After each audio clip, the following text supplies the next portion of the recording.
Pour décrire la Green Brigade du Celtic Glasgow, le journaliste britannique Stuart Gosgrove avait déclaré « Ils sont l'un des groupes de supporters les plus imaginatifs et les plus engagés politiquement en Europe. Qui sont ces défenseurs de l'identité irlandaise en Écosse? Comment la Green Brigade s'est-elle fait un nom dans les tribunes de notre continent ?» Ultra et politique épisode 8, générique.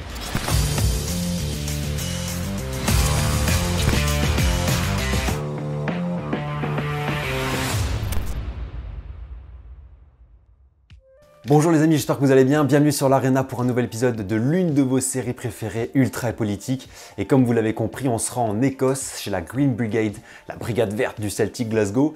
Un groupe ultra que vous avez élu il y a quelques semaines pour l'épisode 8. Je respecte ainsi votre volonté, mais ne vous en faites pas puisqu'on abordera tous les autres groupes, bien évidemment.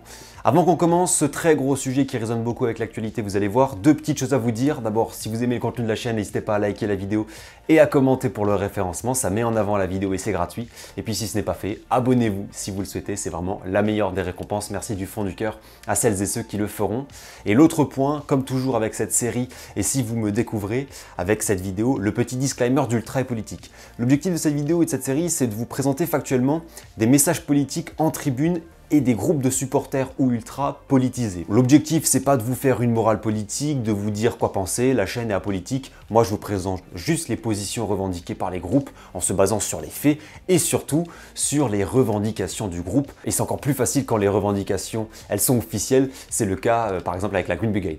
On peut commencer, installez-vous bien confortablement, on est parti. Avant de rentrer dans le vif du sujet et la position politique de la Green Brigade, petit retour en arrière, petit historique. On est à la fin du 19e siècle, direction Glasgow, ville du nord du Royaume-Uni en Écosse, ville extrêmement dynamique, très industrialisée, on y construit des bateaux et locomotives, c'est la deuxième plus grande ville de l'Empire britannique. À Glasgow, on trouve aussi une immense communauté irlandaise qui est là depuis le début du 19e siècle, puis qui va continuer à arriver dans les années 1840, au moment où la grande famine sévit en Irlande. C'est une communauté très pieuse, catholique, qui va se retrouver à Glasgow et dans d'autres villes du Royaume-Uni, mais en l'occurrence à Glasgow, il va y avoir des quartiers d'Irlandais, et à la fin du 19e, un religieux, frère Walfrid, va décider de fonder un club de foot pour rassembler la communauté catholique irlandaise très populaire qui a immigré à Glasgow.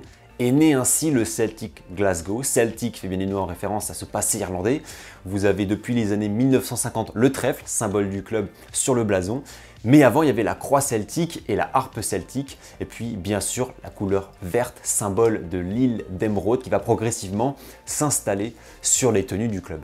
Le Celtic va devenir un des clubs les plus populaires d'Écosse, mais plus largement du foot britannique, et l'un des clubs les plus titrés avec 53 titres de champion. Ça tire la bourre avec les Rangers qui en ont 55. C'est le fameux Old Firm, l'un des derbys les plus exceptionnels du monde, dont on parlera bientôt sur la chaîne. Et puis surtout, en 1967, les Boys, comme on les appelle, remportent la Coupe des clubs champions contre l'Inter. Ce sont les Lisbon Boys. Ils ont réalisé le quadruplé avec une équipe 100% locale en 1967, devenant aussi à l'époque la première équipe du foot britannique à gagner la Ligue des Champions, un an avant Manchester United et 10 ans avant Liverpool.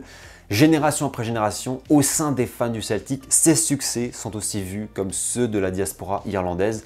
On en avait parlé dans la vidéo sur les diasporas dans le foot. Et le Celtic va devenir un ciment d'unité pour tous les immigrés irlandais répartis un peu partout.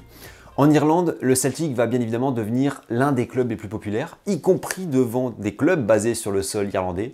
Et très vite, parce que les fondateurs du Celtic étaient aussi des leaders politiques engagés pour la cause irlandaise, le Celtic va devenir la caisse de résonance du peuple irlandais, l'étendard des traditions et de la culture irlandaise. Concernant la Green Brigade, qui est un des groupes ultra existants dans le Celtic Park, la section est née en juillet 2006 d'une scission avec les Jungle Boys, aujourd'hui disparus, mais dans la lignée de ce qui a été fait, toujours fidèle aux positions historiques de la cause irlandaise, mais pas que, on le verra plus tard.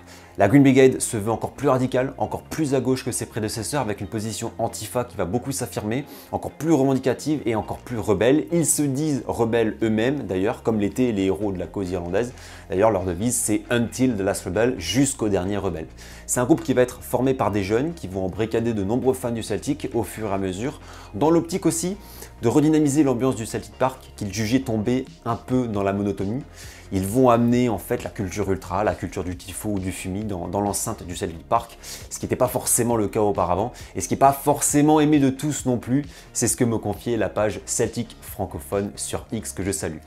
Particularité, ils se sont installés dans le bloc 111, c'est dans un quart de virage et encore aujourd'hui c'est le fief de la Green Brigade, c'est une particularité à relever.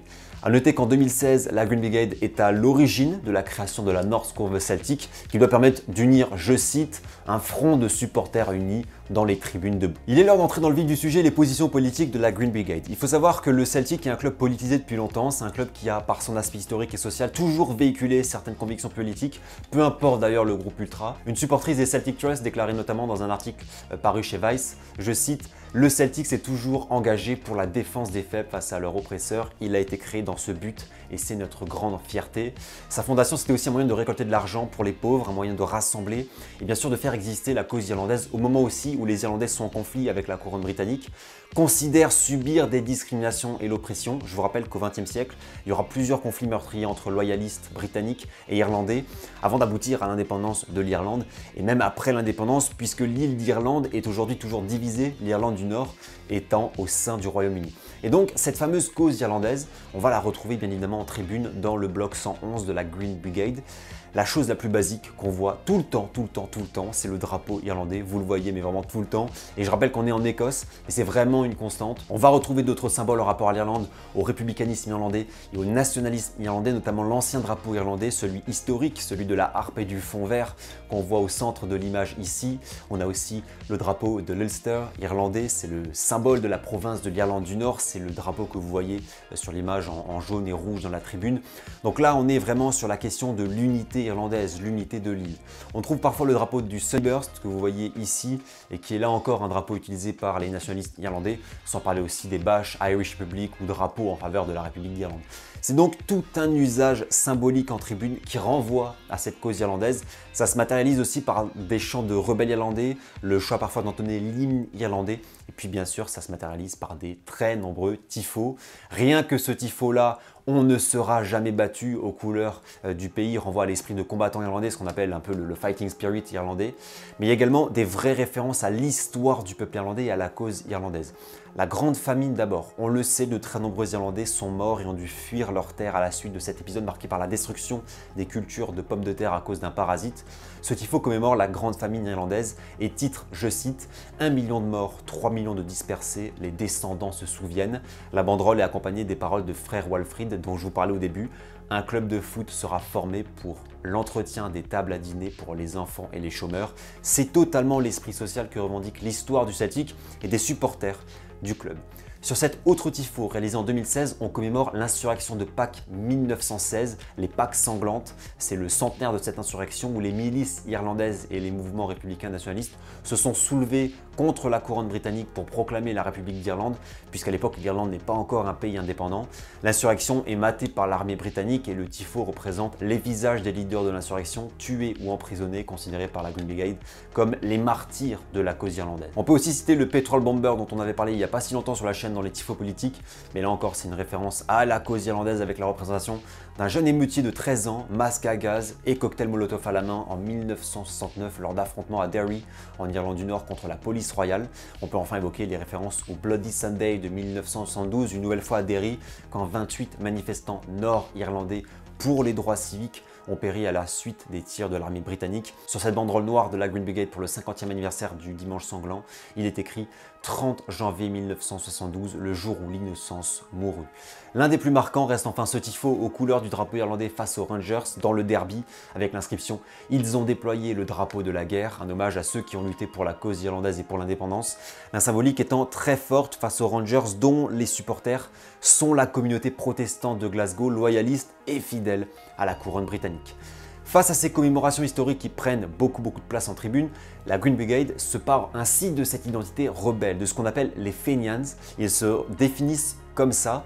C'est le surnom qu'ont donné aux rebelles républicains irlandais. Sur ce tifo, la banderole se traduit pour maintenir le Celtic en bas, vous devrez déporter toute l'armée Fenian qui leur donne du soutien. Symbole de l'identité recherchée par le groupe, comme s'ils étaient la continuité de ce qu'ils nomment la résistance irlandaise.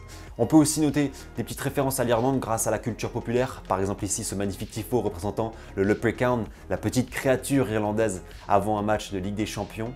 Ou alors ici la référence à Peaky Blinders et à l'acteur Cillian Murphy qui est irlandais. D'autres tifos pêle-mêle de la Green Brigade, là plutôt sur un point de vue sportif, c'est un groupe très inventif, créatif, qui sait réaliser les tifos sous plusieurs formes et ils sont également à l'initiative des tifos qui prennent tout le stade, un très grand stade, le Celtic Park, puisqu'il y a plus de 60 000 personnes. On en a fini avec la cause irlandaise, elle occupe une grande part des positions politiques de la Green Brigade, vous l'avez vu. Attardons-nous désormais sur les autres prises de position du groupe. D'abord, on peut parler d'une haine envers la couronne britannique. Il y a un peu plus d'un mois, il y a eu cette banderole déployée, justice pour les victimes des crimes de guerre britanniques, qui n'est pas sans rappeler ce qui a fait énormément débat quelques jours après le décès de la reine Elisabeth II. C'est le message que vous voyez sur l'écran, que vous comprenez, je pense. Une prise de position bien évidemment extrêmement éloignée de ce que sont les supporters des Rangers, l'autre grand club de la ville. Donc on a souvent des positions contre la monarchie, critiques du Royaume-Uni, critiques des conservateurs du Royaume-Uni, en faveur des droits sociaux des travailleurs britanniques ou irlandais, et bien évidemment pour l'accueil des immigrés avec le slogan Created by Immigrants, Refugees Welcome, créé par les immigrés, bienvenue aux réfugiés. C'est un truc que vous retrouvez partout dans l'univers du Celtic, en tag, en sticker, en banderole. Vous me direz, c'est plutôt logique quand tu supportes un club qui a été fondé par des étrangers. C'est vraiment un groupe qui a aussi une certaine activité sociale avec des cagnottes organisées, des fonds pour les plus sinistrés, une rubrique santé mentale sur le site internet avec des numéros pour se faire aider, des aides humanitaires également, etc. D'autres messages politiques, j'en parlais avant, ce sont les positions antifascistes et antiracistes. La Green Brigade se revendique être un groupe profondément antifa. Cette position, on la voit dans le stade, mais aussi dans la ville avec une présence de Celtic fans lors de manifestations antiracistes. Ces dernières années, c'est contre la Lazio qu'on a pu voir le plus cette position antifa. Vous savez peut-être qu'une frange de la courbe nord de la Lazio est politisée très à droite. Forcément, ça ne plaît pas du tout à la Green Brigade. Et en 2019, lors de Celtic Lazio en Ligue Europa, il y a eu beaucoup de choses en tribune. Ce message d'abord que vous comprenez, je pense assez aisément, pas besoin d'avoir un C en italien. Et puis ceci, un drapeau d'impact, de choc. Follow your leader, suivez votre leader, représentant Mussolini, pendu par les pieds, qui avait été exhibé à Milan après la libération de l'Italie en 1945. Il faut savoir que ce drapeau a été extrêmement bien visible par les tifosi laziales et visiteurs, puisque le parkage dans le Celtic Park est situé du même côté que le bloc 111 de la Green Brigade, juste en face. Donc voilà, donc c'était vraiment pour provoquer. Quelques années plus tard, en 2023, il y a quelques semaines, le Celtic retrouvait la Lazio en Ligue des Champions. Une nouvelle occasion pour la Green Brigade d'afficher ses positions avec le grand drapeau, symbole du mouvement antifasciste, teinté à l'intérieur de précédentes réalisations contre la Lazio, un match classé à risque entre deux camps qui se détestent. On voit aussi une prise de position dans les tribunes de la Green Brigade en faveur du Pays Basque. C'est l'idée d'une convergence des luttes et des identités, l'identité irlandaise, l'identité basque. Il n'est pas rare de voir des messages comme celui-ci pour soutenir les Basques ou alors des drapeaux basques, l'Ikuriña en tribune des supporters du Celtic. Et la dernière grosse position politique de la Green Brigade qu'on voit souvent, régulièrement et qui est très actuelle, c'est en faveur de la Palestine et de la cause palestinienne. Quand vous allez au Celtic Park, il n'est pas rare du tout de voir des drapeaux palestiniens en tribune, des messages en faveur de la Palestine. Et c'est d'ailleurs quelque chose en fait de très répandu en Irlande parce qu'on lie la cause palestinienne à la cause irlandaise. C'est le pays européen qui soutient le plus la Palestine. Je vous prends quelques exemples pour illustrer les messages de la Green Brigade. En 2016, le Celtic affronte le club israélien l'Hapoel Beersheva en tour préliminaire de Ligue des Champions. L'occasion, elle est donc parfaite pour le groupe ultra d'arborer des dizaines et des dizaines de drapeaux palestiniens en tribune avant le coup d'envoi. Vous vous doutez que l'UEFA n'a pas vraiment apprécié. Actuellement, si vous suivez l'actualité internationale et politique, c'est un sujet très saillant et qui trouve un écho dans la tribune du Celtic et de l'actualité du club bien évidemment. Ce message a été déployé le 10 octobre 2023 par la Green Brigade, liberté pour la Palestine, victoire à la résistance. Voilà les mots de la banderole. On est 3 jours après l'attaque terroriste en Israël et c'est une banderole qui n'a pas du tout plu au club, qui a fait un communiqué pour condamner la banderole et pour signifier aussi que la direction ne tolère ni banderole ni message politique. C'est un peu un retrait par rapport à la ligne historique du Celtic. Il faut rappeler aussi que le Celtic a un joueur israélien dans ses rangs, Liel Abada, ce qui a probablement poussé le club à réagir davantage et il s'est d'ailleurs entretenu avec le joueur. La Green Brigade a ensuite sorti un long communiqué le lendemain, le 11 octobre 2023. Voici ce qui en ressort, je cite « Le Celtic est né de la famine et de l'oppression, résultat de la domination coloniale, de la mort et des déplacements massifs de population. Grâce à cette histoire, les fans du Celtic sont devenus connus pour leur compassion et leur solidarité. Le Celtic est toujours du côté des opprimés et des défavorisés. Un peu plus loin, je cite de nouveau, le Celtic restera fidèle à son soutien au peuple palestinien comme nous l'avons toujours été. Nous avons soutenu de nombreux projets palestiniens tout au long de notre histoire. Et puis le communiqué se finit par un nouvel appel aux fans du Celtic. Je cite: aujourd'hui plus que jamais, le peuple palestinien a besoin de notre solidarité. Le 25 octobre, contre l'Atlético Madrid, nous avons demandé à tous les supporters du Celtic de hisser le drapeau palestinien en Champions League et de montrer au monde que le Celtic FC est aux côtés des opprimés et non de l'oppresseur. Ce communiqué nous enseigne plusieurs choses. D'abord, le soutien sans faille des ultras du Celtic envers la Palestine, le lien qui est fait entre le sort des Palestiniens et celui qui découle de l'histoire des supporters du Celtic.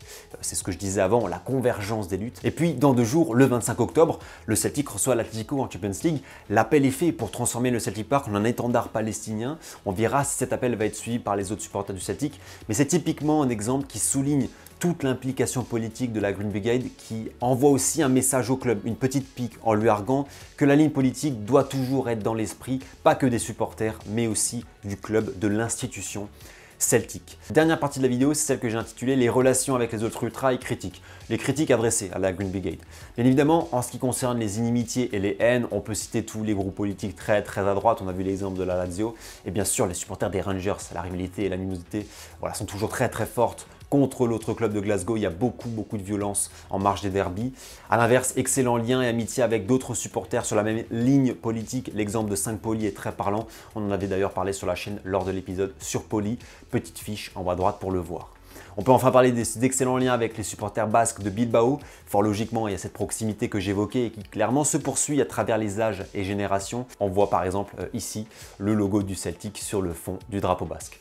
En ce qui concerne les critiques, parce que si la Green Brigade est un groupe ultra bruyant qui donne une grosse atmosphère dans le Celtic Park, c'est aussi un groupe très clivant, détesté par certains et qui reçoit énormément de critiques, soit de supporters rivaux, soit du club, soit des observateurs, journalistes sportifs, soit parfois d'autres supporters du Celtic eux-mêmes. La première critique, elle est faite par la presse britannique, des supporters des Rangers ou des Britanniques tout simplement. C'est l'apologie du terrorisme. L'apologie du terrorisme irlandais, celui de l'IRA et de la PIRA, que ce soit par des chants ou des banderoles. La presse britannique s'en est souvent emparée pour critiquer cette complaisance, parce que forcément il n'y a jamais de condamnation dans la tribune de la Green Brigade quand ça concerne la cause irlandaise. Et le Irish Post, journal britannique mais très lu en Irlande, avait même fait un article en 2013 en disant, je cite, « La Green Brigade a tort d'apporter des slogans de l'IRA dans le Celtic Park ».